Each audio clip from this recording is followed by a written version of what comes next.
السلام علیکم ورحمۃ اللہ وبرکاتہ۔ بسم اللہ الرحمن الرحیم۔ الحمد للہ وکفی وسلام علی عبادہ الذین اصطفی، اما بعد فاعوذ باللہ من الشیطان الرجیم۔ بسم اللہ الرحمن الرحیم۔ والعصر ان الانسان لفی خسر الا الذین آمنوا وعملوا الصالحات وتواصوا بالحق وتواصوا بالصبر۔ وقال تعالى في مقام آخر: وسارعوا إلى مغفرة من ربكم وجنة عرضها السماوات والأرض أعدت للمتقين۔ صدق اللہ العلی العظیم وصدق رسولہ النبی الکریم، ونحن على ذلك من الشاہدین والشاکرین، والحمد للہ رب العالمین۔ رب اشرح لی صدری ویسر لی امری واحلل عقدۃ من لسانی یفقہوا قولی۔ سبحانک لا علم لنا الا ما علمتنا انک انت العلیم الحکیم۔ اللہم رب زدنی علما، اللہم انا نسألک علما نافعا، اللہم جنبنا الفواحش والمعاصی والخطایا والزلل ما ظہر منہا وما بطن۔ محترم حضرات، جو آدمی طلب کے ساتھ، ادب کے ساتھ، عظمت کے ساتھ سنے گا، اس کے سمجھ میں بات آئے گی۔ اللہ ہمیں عظمت کے ساتھ اپنے اور اپنے نبی کے پیغام کو سننے کی توفیق عطا فرمائے، ادب کے ساتھ، عمل کی نیت کے ساتھ سننے کی توفیق عطا فرمائے۔ طلب اور تڑپ، یہ جذبہ جو ہے نا، جس کے اندر طلب نہیں ہے، آپ کچھ بھی کہہ دیں، جتنیاں سمجھا کے آپ کہہ دیں، کوئی فرق نہیں پڑنے والا ہے۔ حاصل وہی کرے گا جس کے اندر طلب ہے۔ گزشتہ جمعہ میں عرض کر رہا تھا، حضرت مغیرہ ابن شعبہ رضی اللہ تعالی عنہ کی بات، مرنے کے بعد کیا بنے گا، مرنے کے بعد کیسے حالات آئیں گے، جانے والے کسی نے نہیں بتلایا، جو گیا وہ گیا۔ ایک بزرگ نے، میں نے واقعہ بتلایا تھا، بزرگ نے اتنا لکھا کہ مرنے کے بعد کے جو حالات ہیں وہ دیکھنے کے لائق ہیں، بتانے کے لائق نہیں ہیں۔ ہاں، کچھ چیزیں ہیں جو قرآن میں ہیں اور جناب رسول اللہ صلی اللہ علیہ وسلم نے ارشاد فرمایا ہے، اس کا علم ہمیں ہے۔ کچھ حالات حضرت مغیرہ ابن شعبہ رضی اللہ تعالی عنہ روایت کرتے ہیں کہ حضرت موسیٰ علیہ السلام نے اللہ تعالیٰ سے یہ سوال کیا تھا، اے اللہ، جنت میں سب سے کم درجے کا جنتی کون ہوگا؟ سب سے کم درجے کا جنت کیا ہے؟ تو اللہ تبارک و تعالیٰ فرمائیں گے، حضور اکرم صلی اللہ علیہ وسلم نے فرمایا کہ جنت کے آس پاس، جب جنتی جنت میں چلے جائیں گے، جہنمی جہنم میں، تو ایک بندہ ہوگا جو جنت کے آس پاس کہیں ہوگا، جنت کے اندر نہیں ہوگا۔ اللہ تعالیٰ اس سے پوچھیں گے، یہ بتلاؤ، دنیا میں تم نے جن بادشاہوں کے نام سنے ہیں، ان میں سے 4 بادشاہوں کے نام بتاؤ۔ وہ بتائے گا 4 بادشاہوں کے نام۔ پھر اللہ تعالیٰ پوچھیں گے اس کی سلطنت کتنی بڑی تھی، اس کا رقبہ کتنا بڑا تھا، وہ بتائے گا۔ پھر اللہ تعالیٰ پوچھیں گے اس کے عیش، اس کے آرام، اس کی راحت، اس کی سلطنت، وہ بندہ بتلائے گا۔ تو اللہ تعالیٰ کہیں گے تم کیا چاہتے ہو؟ تم کو اگر ان 4 بادشاہوں کے سلطنت کے برابر رقبہ اور آرام اور راحت اور عیش و عشرت جنت میں دے دیں تو کیسا رہے گا؟ وہ بندہ کہے گا الہ العالمین یہ آپ کی مرضی ہے۔ تو اللہ تعالیٰ فرمائیں گے کہ جا، میں نے تجھے ان 4 بادشاہوں کو جو نعمت حاصل تھی، رقبہ حاصل تھا، اس سے 10 گنا زیادہ ہم نے تم کو عطا کیا۔ اور حضور اکرم صلی اللہ علیہ وسلم نے فرمایا کہ سب سے ادنا درجے کا جنتی وہ ہوگا جس کو اللہ تعالیٰ اتنا عطا فرمائیں گے۔ ایک آدمی کے ذہن میں بات نہیں آتی کیسے ہوگا، کیا ہوگا، لیکن ظاہر سی بات ہے، میں نے کہا نا، جس سے ماں کے پیٹ میں بچہ ہے اس کو دنیا کی تفصیلات اگر بتاؤ تو سمجھ میں آنے والی نہیں ہے، ایسی دنیا میں جو انسان ہے آخرت اور جنت کے تفصیلات اگر بتائے جائیں تو بات سمجھ میں نہیں آتی ہے۔ جنت میں بھی بازار لگنے والا ہے۔ میں نے کہا تھا حضرت سعید ابن مسیب رحمۃ اللہ علیہ اپنے استاد محترم حضرت ابو ہریرہ کے ساتھ بازار گئے، سامان خریدا، اور اس کے بعد حضرت ابو ہریرہ رضی اللہ تعالی عنہ نے دعا فرمایا کہ سعید، اللہ تعالیٰ مجھے اور تمہیں جنت کے بازار میں جمع فرمائے، یعنی اللہ جنت عطا فرمائے۔ اور صحابہ کا یہ طریقہ ہوتا تھا کہ ہر بات سے رخ کو جو ہے آخرت کی طرف لے جاتے تھے۔ جنت کی بات مطلب آدمی جنت کو پہلے سمجھے گا، جنت کا دل میں شوق پیدا کرے گا، پھر اس کے حصول کے لیے اعمال کرے گا، جد و جہد کرے گا۔ تو حضرت ابو ہریرہ رضی اللہ تعالی عنہ نے کہا کہ اللہ تعالیٰ جنت کے بازار میں مجھے اور تمہیں جمع فرمائے۔ تو ان کے شاگرد نے کہا حضرت کیا جنت میں بھی بازار ہوگا؟ اس لیے کہ جنت میں تو ساری چیزیں مفت ملنے والی ہوتی ہیں، اور بازار کا مطلب خرید و فروخت ہوگا۔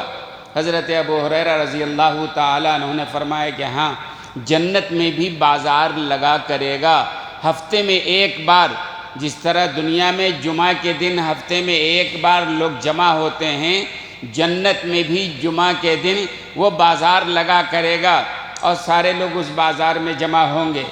جب جنتی جنت میں چلے جائیں گے، جہنمی جہنم میں چلے جائیں گے، تو اللہ تبارک و تعالیٰ اعلان فرمائیں گے سارے جنتی نکلو، نکل کے اس جنت کے بازار میں آؤ۔ سارے جنتی اپنے اپنے جنت سے نکلیں گے اور جنت کے اس بازار میں جائیں گے۔ ظاہر جنت کا بازار ہوگا، کہتے ہیں کہ ایسی ایسی چیزیں وہاں کے بازار میں ہوں گی کہ کسی دل و دماغ نے سوچا نہیں ہوگا، اس کا تصور نہیں کیا ہوگا۔ ساری چیزیں بازار میں موجود ہیں۔ اللہ کی طرف سے اعلان ہوگا یہاں کوئی خرید و فروخت تو ہے نہیں، بس جنت میں آ گئے، تم نے جو جد و جہد دنیا میں کیا تھا اس کے بدلے میں اللہ نے جنت عطا فرما دی ہے۔ بازار میں جاؤ، جس کا جو جی چاہے وہ لے لو۔ اب سارے جنتی بازار میں جائیں گے اور اس کے بعد جس کا جو جی میں آئے گا، جو چیز چاہے گا، جو چیز اچھی لگی، اور وہ چیز جو اللہ نے اپنے ہاتھوں سے بنایا ہوا ہے لے لینے کے بعد جب یہ جنت کے بازار سے شاپنگ و خریداری ہو جائے گی، یعنی سامان لے لیں گے، اس کے بعد اللہ تبارک و تعالیٰ کی طرف سے اعلان ہوگا کہ اب تم اللہ کے دربار میں آؤ۔ اللہ کا دربار بھی جمعہ میں ہفتے میں ایک بار لگے گا۔ اب سارے جنتی اللہ کے اس دربار کی طرف جائیں گے۔ جب اس دربار میں جائیں گے تو جنتی یہ محسوس کریں گے کہ جیسے بادل گھر جاتا ہے، بارش آنے والی ہوتی ہے، ایسے گھٹا آ گیا ہے، لوگ سمجھیں گے شاید بارش آنے والی ہے، لیکن وہ بارش نہیں ہوگی بلکہ مشک و عنبر اور مشک و عنبر کی بارش ہوگی، جس کی وجہ سے ایسی خوشبو ہوگی جس خوشبو کے بارے میں کسی نے سنا نہیں ہوگا، کسی نے تصور نہیں کیا ہوگا۔ پورا ماحول معطر اور معمر ہو جائے گا۔ پھر اس کے بعد ایک ہوا چلے گی، بہترین ہوا، کہتے ہیں اس ہوا کے لگنے کی وجہ سے ہر آدمی جنتی پہلے ہی حسین ہوگا، جوان ہوگا، لیکن اس ہوا کے اندر اللہ نے یہ تاثیر رکھا ہوگا کہ جس کے جسم سے ٹچ ہوتے چلے جائے گی ہوا، وہ آدمی اور حسین و جمیل ہوتا چلا جائے گا۔ اور پھر اللہ تبارک و تعالیٰ اس دربار میں مشروب پلائیں گے، مشروب ایک شربت، کہتے ہیں ایسا اور ایسی شربت، ایسی لذت کہ کسی انسان نے اس کا تصور نہیں کیا ہوگا۔ ظاہر اللہ کے دربار میں یہ ہو رہا ہے۔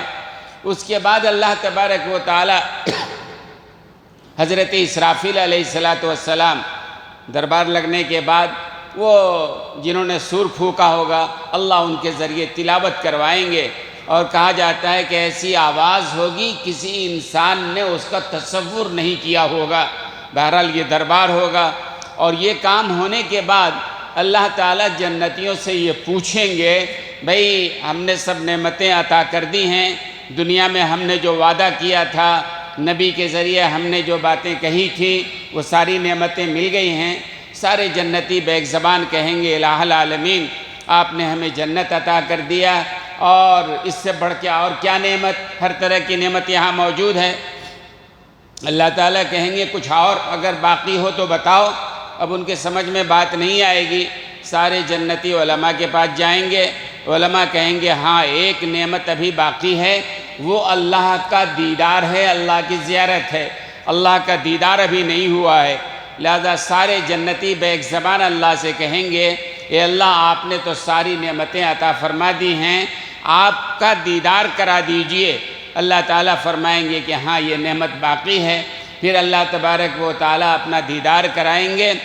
اور علماء نے لکھا ہے کہ اللہ تعالیٰ کا دیدار جو ہوگا، وہ مجلس جو لگی ہوگی، وہ دربار میں مجلس، وہ کرسیاں الگ الگ ہوں گی ترتیب کے ساتھ، کسی کے کرسی سونے کی ہوگی، کسی کے ہیرے جواہرات کے ہوں گے، کسی کے موتیوں کے ہوں گے، اور پیچھے جو کم درجے کے جنتی ہوں گے مشک و عنبر کے ٹیلے پر بٹھائے جائیں گے یہ دربار۔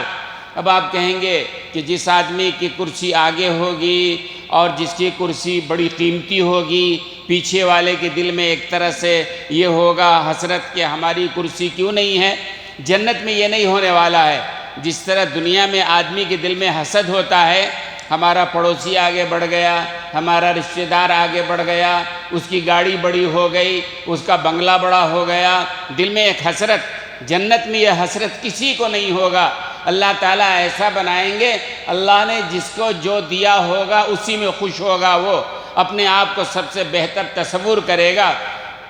اور اللہ تعالیٰ جو کرسیاں لگائیں گے، روایتوں میں آتا ہے کہ جنت کے اس دربار میں جمعہ کے دن جو کرسی لگائی جائے گی، دنیا میں جمعہ کے دن جو آدمی جتنا خطیب کے قریب ہوگا، اللہ تعالیٰ جنت کے اس دربار میں بھی وہ زیادہ قریب اللہ کی جگہ اس کو حاصل ہوگی۔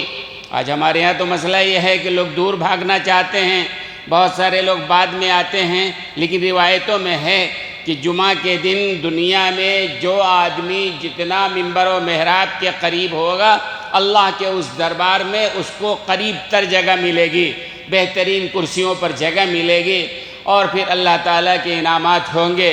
اس طرح مجلس جب ختم ہوگی اور سارے لوگ اپنے اپنے گھروں کو جائیں گے، یہ ہر جمعہ کو وہاں جنت میں دربار اللہ کا لگے گا، اور پھر جب اپنے گھروں کو جائیں گے تو ان کے جنت میں، ان کے محل میں ان کی بیویاں اور ان کے حوریں جو ہوں گی، جب وہ دیکھیں گی تو کہیں گی کہ آج کیا ہوا ہے، تم تو پہلے سے زیادہ حسین و جمیل ہو گئے، بڑے خوبصورت لگ رہے ہو، گئے تھے جس حالت میں اس سے کہیں زیادہ حسین و جمیل ہو۔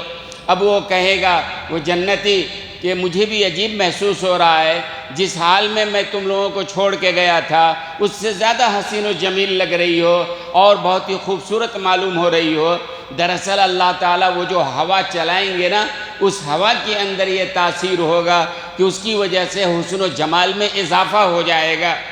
جنت کی نعمتیں قرآن کریم نے بیان کیا ہے، احادیث میں جناب رسول اللہ صلی اللہ علیہ وسلم نے بیان کیا ہے، اور حدیث میں اللہ کے رسول نے فرمایا کہ چاہے جتنا بیان کرو کوئی آدمی دنیا میں اس کا تصور نہیں کر سکتا ہے۔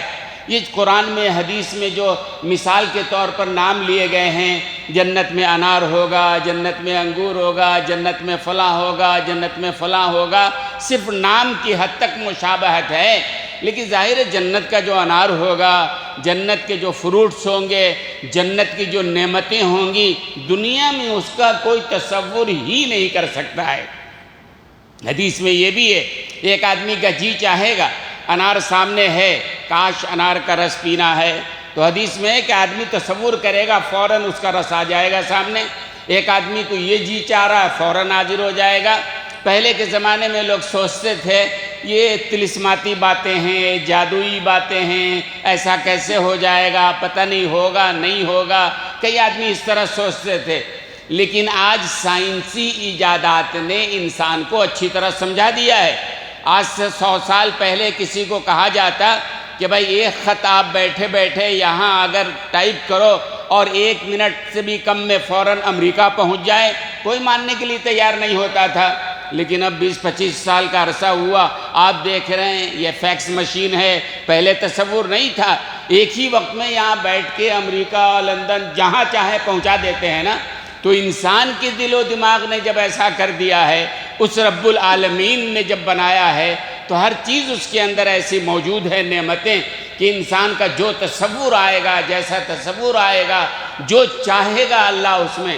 اللہ نے قرآن میں کہہ دیا وَلَكُمْ فِيهَا مَا تَشْتَهِي أَنفُسُكُمْ وَلَكُمْ فِيهَا مَا تَدَّعُونَ، تمہارا جی جو چاہے، جو تمہارا جی چاہے گا جنت میں اللہ تعالیٰ عطا فرمائیں گے۔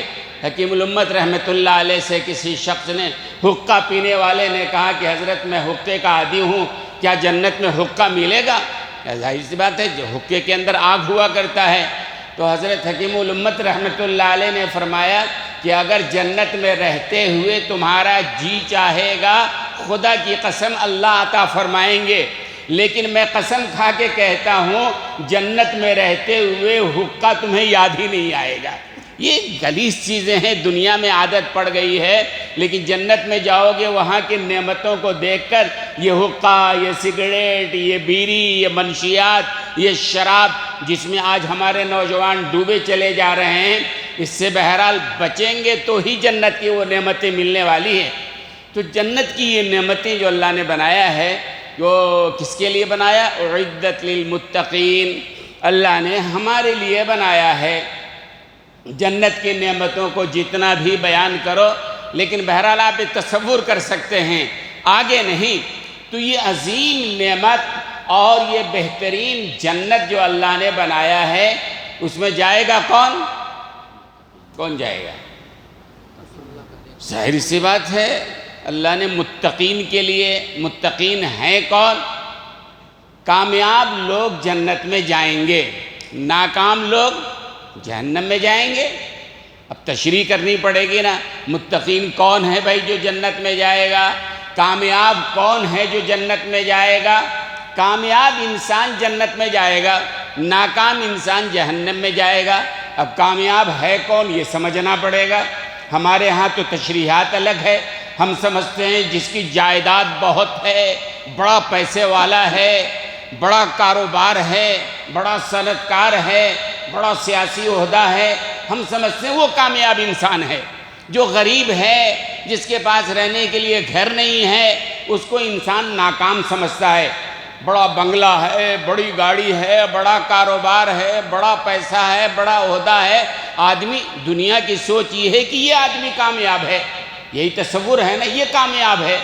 ایک آدمی ہے جس کے پاس اپنا گھر ہے، آدمی سمجھتا ہے کامیاب ہے۔ ایک آدمی ہے زندگی بھر کما کے بھی اپنا گھر نہیں بنا سکا، دنیا سمجھتی ہے ناکام انسان ہے، اپنا گھر تک نہیں بنا سکا۔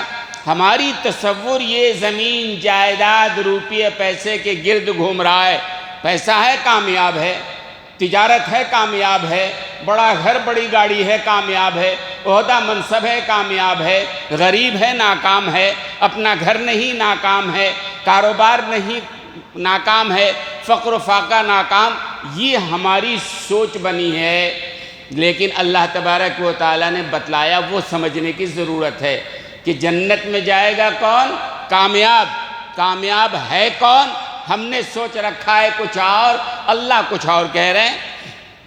میں نے جو قرآن کریم کی سورت ابھی پڑھی ہے، سورۃ العصر، والعصر ان الانسان لفی خسر، اللہ تعالیٰ زمانے کی قسم کھا کے کہہ رہے ہیں، اللہ زمانے کی قسم کھا کے کہہ رہے ہیں والعصر ان الانسان لفی خسر، تمام کے تمام انسان خسارے میں ہیں، تمام کے تمام انسان نقصان میں ہیں، گھاٹے میں ہیں۔ یہ اللہ فرما رہے ہیں، وہ بھی قسم کھا کے فرما رہے ہیں۔ اور امام شافعی رحمۃ اللہ علیہ فرماتے ہیں یہ 30ویں پاری کی صورت ہے، سورۃ العصر جو میں نے ابھی پڑھی ہے، یہ مختصر صورت ہے، 18 الفاظ ہیں، 3 آیتیں ہیں، بالکل مختصر صورت ہے، لیکن امام شافعی رحمۃ اللہ علیہ فرمایا کرتے تھے کہ اگر قرآن کا کوئی اور حصہ نازل نہ ہوتا، صرف سورۃ العصر ہی نازل ہوتا تو انسانوں کے ہدایت کے لیے کافی ہو جاتا۔ حضرت فرمایا کرتے تھے کہ کوئی آدمی غور و فکر کے ساتھ، تدبر اور تفکر کے ساتھ سورہ عصر میں غور کر لے، اس کے دنیا اور آخرت کے لیے کافی ہے۔ پھر آگے آپ دیکھیے حضرت عبداللہ ابن حسین رضی اللہ تعالی عنہ فرماتے ہیں کہ صحابہ کرام کا ایک طریقہ تھا، ایک ہمارا طریقہ ہے، صحابہ کرام کا ایک طریقہ تھا۔ صحابہ کرام جب آپس میں ملتے تھے، اور ظاہر صحابہ کا جو طریقہ ہوگا نبی کا بتایا ہوا طریقہ ہوگا، کامیابی والا طریقہ ہوگا، پکا طریقہ ہوگا، تو حضرت عبداللہ ابن حسین فرماتے ہیں کہ صحابہ جب آپس میں ملتے تھے تو جب تک ایک دوسرے کو سورۃ العصر نہیں سنا لیتے تھے جدا نہیں ہوتے تھے، یعنی جب کبھی ملاقات ہوتی تھی ایک دوسرے کو سورۃ العصر سناتے تھے۔ کس لیے سناتے تھے بھائی؟ وہ تو عربی جاننے والے تھے، سورۃ العصر کا ترجمہ جانتے تھے، پھر کس لیے سناتے تھے؟ اصل میں سورۃ العصر کا جو مضمون ہے بار بار ہمارے سامنے آئے، آدمی کے سامنے بار بار جس کا تذکرہ ہوتا ہے نا، دل میں وہی بات بیٹھتی ہے، اور دل میں جو بات ہوتی ہے آدمی اسی کا بار بار تذکرہ کرتا ہے۔ آج ہماری ملاقات ہوتی ہے، 2 بڑے مالدار ملتے ہیں تو کہیں زمین کی بات، کہیں جائیداد کی بات، کہیں فارم ہاؤس کی بات، کہیں دکانوں کی بات، کہیں تجارت کی بات، کہیں بڑی گاڑیوں کی بات، بڑے بنگلوں کی بات، یہی بات تو ہوتی ہے نا۔ بھئی فلاں نے بڑی فیکٹری کھول لی، فلاں نے بڑا فارم ہاؤس بنا لیا، فلاں نے بڑا عالیشان محل بنا لیا، یہی تو بات ہوتی ہے نا۔ صحابہ کا طریقہ یہ تھا، وہ ملتے تھے تو آخرت ان کے سامنے، دنیا میں جتنا بنگلہ بنا لو، دنیا میں چاہے جتنا پیسہ کما لو، لیکن آخر میں 60 70 80 دنیا سے جانا ہے نا، اس میں کوئی شک تو نہیں ہے نا، کوئی شک نہیں ہے، ہر ایک کو جانا ہے تو جانا ہے۔ اس کے بعد کیا ہوگا؟ صحابہ کے سامنے وہ آخرت والی زندگی تھی، اسی لیے آپس میں جب ملتے تھے سورۃ العصر کو سنا لیتے تھے۔ سورۃ العصر میں ہے کیا؟ آپ بھی سمجھیے کہ جو سورۃ العصر کے مطابق زندگی گزارے گا اللہ اسے جنت عطا فرمائیں گے۔ جو سورۃ العصر کے مطابق زندگی گزارے گا اصل میں اللہ تبارک و تعالیٰ اسے کامیاب کہہ رہے ہیں۔ تو اللہ جسے کامیاب کہہ رہے ہیں پکی بات ہے نا، اللہ کسے کامیاب کہہ رہے ہیں؟ اور وہ بھی دیکھیں آپ، اللہ نے قسم کھایا ہے والعصر، اللہ تعالیٰ کو قسم کھانے کی ضرورت نہیں ہے، اللہ کو اپنی بات کے یقین دلانے کے لیے قسم کی ضرورت نہیں ہے، لیکن اللہ نے قرآن کریم میں بہت سارے مقامات پہ قسم کھا کر یقین دلایا ہے۔ کیوں کیا ضرورت پڑی اللہ کو بھئی؟ اصل میں اللہ تبارک و تعالیٰ کو قسم کھا کے یقین دلانے کی ضرورت نہیں ہے، لیکن اللہ نے جن چیزوں کی قسم کھایا ہے، جیسے والعصر، زمانے کی قسم اللہ نے اس صورت کے اندر اللہ نے زمانے کی قسم کھائی ہے۔ علماء کہتے ہیں اللہ نے جن چیزوں کی قسم کھائی ہے دراصل اللہ شہادت کے طور پر پیش کرنا چاہتے ہیں کہ تم زمانے سے پوچھ لو، یہ زمانہ گواہ ہے، ہزاروں کروڑوں اربوں انسان گئے، دنیا میں آئے چلے گئے، کامیابی انہوں نے کسی اور چیز کو سمجھا، تباہ و برباد ہو گئے، یہ زمانہ گواہ ہے، اور اللہ زمانے کی قسم کھا کے کہہ رہے ہیں، یعنی اللہ کی بات پکی بغیر قسم کے بھی، لیکن اللہ نے پھر زمانے کی قسم کھایا۔ اور بعض حضرات نے کہا کہ والعصر سے مراد اصل میں عصر کا وقت ہے۔ عصر کا وقت جو ہوتا ہے نا، سورج کے غروب ہونے کا وقت رہتا ہے، 1 گھنٹہ 1.5 گھنٹہ کے آس پاس سورج غروب ہونے والا ہے۔ ایک تو صبح سورج نکلتا ہے، بڑی تمازت ہوتی ہے اس کے اندر، بڑی تپش ہوتی ہے، کوئی آدمی آنکھ ملانا چاہے تو آنکھ نہیں ملا سکتا ہے، وہ سورج بڑھتا رہتا ہے، دوپہر میں بھی اتنی اس میں سختی ہوتی ہے، کوئی آنکھ نہیں ملا سکتا ہے، لیکن ہوتے ہوتے عصر کے وقت زوال طاری ہو جاتا ہے۔ اللہ نے عصر کے وقت کی قسم کھا کر کہا دیکھو جس طرح یہ سورج صبح نکلا تھا اور جس طرح اس کے اندر عروج ہوا، جوانی آئی اور بڑھاپا ہوتے ہوتے عصر کے وقت اب ڈھلنے کے قریب ہے، جس طرح یہ سورج ڈھلنے جا رہا ہے تمہاری زندگی کا سورج بھی عنقریب ڈھلنے والا ہے۔ اللہ یہ قسم کھا رہے ہیں کہ اے مغرور انسان، دنیا میں کھوئے ہوئے انسان اور دنیا میں غرور و تکبر کے ساتھ جینے والے انسان، اللہ کو بھلا کر کے دنیا میں رہنے والے انسان، اپنی حقیقت کو یاد کرو نا۔ 3 چیزیں ہیں، ایک نام ہے، ایک کام ہے، ایک مقام ہے۔ 3 چیزیں ہیں، ایک نام، ایک کام، ایک مقام۔ یاد رہے گی بات؟ 3 چیزیں۔ کسی چیز کا نام، مثال کے طور پر یہ فین چل رہا ہے، اس کا نام فین ہے، پنکھا کہہ لو۔ اس کا کام ہوا دینا ہے، اس کا مقام جب تک ہوا دیتا رہے ہمارے سر کے اوپر اس کا مقام ہے نا۔ ظاہر سی بات ہے ہوا دینا چھوڑ دے تو ہمارے سر کے اوپر رہے گا، وہ کچرے میں ڈال دیں گے، پھینک دیں گے نا۔ لیکن جب تک پنکھا ہے، ہوا دے رہا ہے، اس کا مقام کہاں ہے؟ سر کے اوپر ہے۔ جس دن وہ اپنا کام چھوڑ دے اتار کے کچرے میں پھینک دیا جائے گا نا۔ ایسے ہی دوستو ایک ہمارا نام ہے، ایک ہمارا کام ہے، ایک ہمارا مقام ہے۔ ہمارا نام کیا ہے؟ ہمارا نام ہے امت محمدیہ۔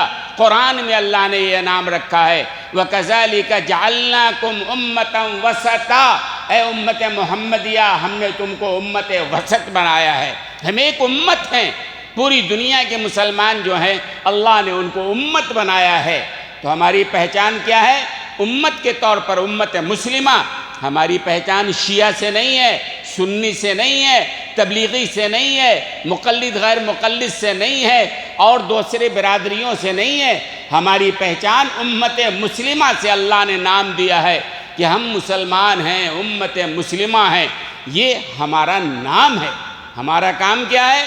اللہ نے قرآن میں کہا کنتم خیر امت اخرجت للناس تأمرون بالمعروف وتنہون عن المنکر۔ تمہارا کام یہ ہے کہ امر بالمعروف نہیں عن المنکر کا کام کرو گے تم، یہ تمہاری ذمہ داری ہے۔ اور جب اس ذمہ داری کو چھوڑو گے، جب تک کام کرو گے، مقام بڑا اونچا ہے امت مسلمہ کا۔ مقام کیا ہے؟ اللہ نے جنت ہمارے لیے بنایا ہے، ہمارا اصل مقام جنت ہے۔ لیکن ہم کو اپنا مقام کب ملے گا؟ جب ہم اپنا کام کریں گے۔ اگر ہم نے اپنا کام چھوڑ دیا، ظاہر سی بات ہے کچرے میں ڈال دیا جائے گا۔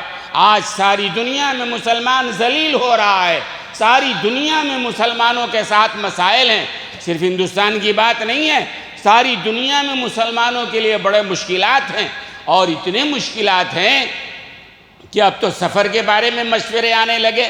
پچھلے جمعہ بھی ایک صاحب مجھ سے کہہ رہے تھے یہ جنوری میں کچھ حالات چل رہے ہیں اور دوسرے لوگ بہت سفر کرنے والے ہیں، لہذا اس سلسلے میں آپ کچھ کہیے۔ میں نے کہا ہم کیا کہیں بھائی، یہ تو عقل کی بات ہے۔ ایک آدمی کو کہیں جانا ہوتا ہے کسی راستے پر، وہ پہلے معلوم کر لیتا ہے بھائی اس روٹ پہ کہیں ٹرافک جام تو نہیں ہے۔ اگر معلوم ہوتا ٹرافک جام ہے تو وہ راستہ چھوڑ دیتا ہے۔ کسی علاقے میں جلوس نکلنے والا ہوتا ہے، آدمی کو معلوم ہوتا ہے اس دن وہ جلوس والے علاقے میں جاتا ہی نہیں ہے، بھیڑ بھاڑ ہے، پتہ نہیں گاڑی پھنس جائے، کیا ہو نہیں ہو۔ کہیں اگر موسم والے نے خبر دے دیا بھائی فلاں علاقے میں زوردار بارش ہونے والی ہے، طوفان کا خطرہ ہے، سیلاب آنے والا ہے، آدمی سفر کو ملتوی کر دیتا ہے۔ تو یہ عقل کی بات ہے۔ آج حالات ایسے بن گئے ہیں کہ آدمی کو سفر پہ نکلنے سے پہلے سوچنا چاہیے کہ ہم کو کس طرح جانا ہے، کب جانا ہے، بلا ضرورت کے سفر اختیار نہ کریں۔ اور یہ بات صرف جنوری کی نہیں ہو رہی ہے، آج کے حالات ایسے بن گئے ہیں کہ ہر قدم اٹھانے سے پہلے آپ کو سوچنا چاہیے، حالات سے باخبر رہنا چاہیے۔ جو حضرات اخبارات دیکھتے ہیں ان کو معلوم ہے کہ حالات کس طرح بد سے بدتر ہوتے جا رہے ہیں اور کس طرح کے حالات بنائے جا رہے ہیں۔ لیکن مومن کے لیے یہ ہے کہ حالات سے باخبر رہتا ہے، اور مومن ایک ہی سوراخ سے 2 بار نہیں ڈسا جاتا ہے۔ ٹرین میں واقعہ پیش آیا تھا نا گودرا میں، کیا ہوا نہیں ہوا، اس کی سزا کے طور پر کتنا کچھ ہوا، سب آپ تفصیلات جانتے ہیں۔ تو دوستوں اور بزرگوں، اللہ تبارک و تعالیٰ نے قسم کھا کے فرمایا کہ سارے انسان جو ہیں یہ خسارے والے ہیں، سارے انسان، اللہ قسم کھا کے کہہ رہے ہیں۔ ظاہر ہے بغیر قسم کے بھی بات پکی، قسم کے بعد تو اور پکی بات ہو گئی نا کہ سارے انسان یہ خسارے والے ہیں۔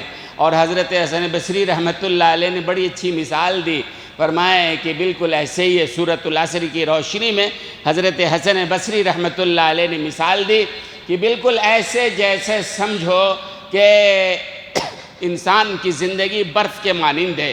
ایک آدمی ہے اور اس کے گھر میں تھوڑا برف ہے، گھر میں کھانے پینے کی چیز نہیں ہے، بیوی نے شوہر سے کہا جاؤ اس برف کو بیچ کے کھانے وانے کا سامان لے کے آ جاؤ۔ اب وہ آدمی برف لے کے نکلتا ہے تاکہ بازار میں برف کو بیچ کر کے کھانے پینے کی چیز لائیں۔ راستے میں گیا، اس نے دیکھا ایک جگہ کھیل تماشا ہو رہا ہے، برف کو اس نے رکھ دیا، کھیل تماشا دیکھنے میں لگ گیا، برف اس کا اور پگھل گیا۔ برف پگھلنا ہی پگھلنا ہے نا، شام ہوتے ہوتے اس کا برف پگھل کے تھوڑا رہ گیا۔ اب اس نے آواز لگانا شروع کر دیا، اللہ اس پر رحم کرے جس کا سرمایہ پگھلتا چلا جا رہا ہے۔ اب اس کا سرمایہ تو وہی برف ہے نا، برف رہے گا تو بیچے گا وہ۔ ایسی انہوں نے مثال دے کے سمجھایا کہ مسلمان اور مومن اور ایمان والا بھی قابل رحم ہے۔ ہمارا سرمایہ کیا ہے؟ ہماری زندگی ہے، ہماری زندگی ہمارا سرمایہ ہے، اور یہ زندگی جیسے برف پگھلتا چلا جا رہا ہے، یہ ہماری زندگی کا سرمایہ بھی پگھلتا چلا جا رہا ہے۔ ہر لمحہ وقت کم ہوتا چلا جا رہا ہے، اور جب کم ہو تو خوشی کی بات ہے کہ غمی کی بات ہے؟ ایک آدمی کے پاس 80 روپے ہے، 20 روپے خرچے ہو گئے، یہ خوشی کی بات ہوئی، غم کی بات ہوئی؟ اللہ نے 80 سال ہماری زندگی رکھا تھا، 20 سال ختم ہو گئے، یہ خوشی کی بات ہے کہ غمی کی بات ہے؟ بھئی اللہ نے 80 سال کی زندگی عطا فرمایا، 20 سال ہماری زندگی گزر گئی، اب 60 رہ گئے، 40 گزر گئے، اب 40 رہ گئے ہیں، اور آدمی عیش و عشرت میں لگا ہوا ہے۔ اللہ کے بندے، تمہارا سرمایہ ختم ہوتا جا رہا ہے، برف کی طرح تمہاری زندگی ختم ہوتی چلی جا رہی ہے، ہر سیکنڈ ہر لمحہ تمہاری زندگی کم سے کم تر ہوتی چلی جا رہی ہے، لہذا برف والے کی مانند ہماری زندگی تباہ و برباد ہو رہی ہے۔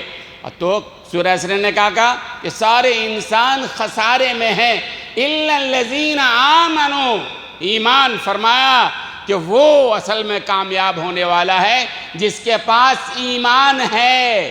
یہ ایمان کا پاسپورٹ جو ہے نا جنت میں داخلے کا ذریعہ ہے۔ جس کے پاس ایمان کا پاسپورٹ نہیں ہے، اس گھر میں اور اللہ کے اس مملکت میں اور جنت میں داخلے کا سوال ہی نہیں پیدا ہوتا ہے۔ جس کے پاس ایمان ہو، ایمان کیا چیز ہے؟ ظاہر تشریح کا موقع نہیں ہے، آپ جانتے ہیں اللہ کو ماننے والا ہو، رسول اللہ کو ماننے والا ہو، رسول اللہ کی تعلیمات کو ماننے والا ہو، شریعت کے احکام پر عمل کرنے والا ہو، زندگی شریعت کے مطابق گزارنے والا ہو، ہے نا؟ اس طرح زندگی جب ہوگی تو ایمان والا، تو پہلی بات فرمائے جو ایمان والا ہے وہ خسارے سے، اور صرف ایمان کافی نہیں ہے، وَعَمِلُوا الصَّالِحَاتِ، ایمان کے ساتھ عمل صالح بھی ہونا چاہیے۔ اگر صرف ایمان ہے عمل صالح نہیں ہے تو ظاہر سی بات ہے سزا تو بھگتنی پڑے گی نا۔ ہاں، اللہ کسی کو ایمان کی بنیاد پہ جنت دے دیں، اللہ بے نیاز ہے۔ ایک دفعہ غزوہ خیبر کے موقع پر سرکار دو عالم صلی اللہ علیہ وسلم جہاد کے لیے تشریف لے گئے ہیں۔ ایک چرواہا غیر مسلم رسول اللہ صلی اللہ علیہ وسلم کے پاس آتا ہے اور کہتا ہے کہ میں ایمان لانا چاہتا ہوں، اور رسول اللہ صلی اللہ علیہ وسلم نے ایمان قبول کرا دیا۔ یہ بکریاں کس کی ہے؟ اس نے کہا میرے مالک یہودی کی ہے۔ کہا چلو دے کے آؤ، مال ان کا ہے، ان کو دے کے آؤ۔ لوٹ کے آیا، اس کے بعد اس نے کہا یا رسول اللہ میں تو مومن ہو گیا ہوں، میں کیا کروں؟ تو اللہ کے رسول نے فرمایا کہ ابھی تو نماز کا وقت نہیں ہے کہ نماز پڑھو گے، رمضان کا مہینہ نہیں ہے کہ روزہ رکھو گے، اس وقت یہ جہاد کا کام ہو رہا ہے، ہم جہاد میں نکلے ہوئے ہیں، شامل ہو جاؤ۔ جہاد میں شامل ہو گئے اتنے بے جگری سے لڑے کہ اللہ نے شہادت کی موت عطا فرما دی۔ اور شہادت کے بعد جب جنگ کا معاملہ ختم ہوا، صحابہ نے لاشوں کو جمع کیا۔ ایک لاش ایسا بھی ہے جس کو صحابہ نہیں پہچانتے ہیں۔ رسول اللہ صلی اللہ علیہ وسلم کے پاس بات پہنچی، اللہ کے رسول نے دیکھا تو مسکرائے، فرمایا یہ وہ بندہ ہے جس کو دیکھنا ہو ایسا آدمی جس نے ایمان کے بعد ایک نماز نہیں پڑھا، ایک روزہ نہیں رکھا، کوئی اور نیک عمل نہیں کیا، لیکن اللہ نے اسے جنت عطا فرما دیا ہے۔ لیکن ایمان ظاہر سی بات ہے، عمل صالح ہے تو معتبر ہے، تو ہمیں ایمان کے ساتھ عمل صالح کے لیے بھی جد و جہد کرنا ہے۔ اور عمل صالح کی وہی باتیں ہیں جو آپ کو بتائی جا رہی ہیں۔ پھر آگے وتواصوا بالحق وتواصوا بالصبر، دو چیزیں اور ہیں، انشاءاللہ پھر کبھی عرض کروں گا۔ وآخر دعوانا الحمد للہ رب العالمین۔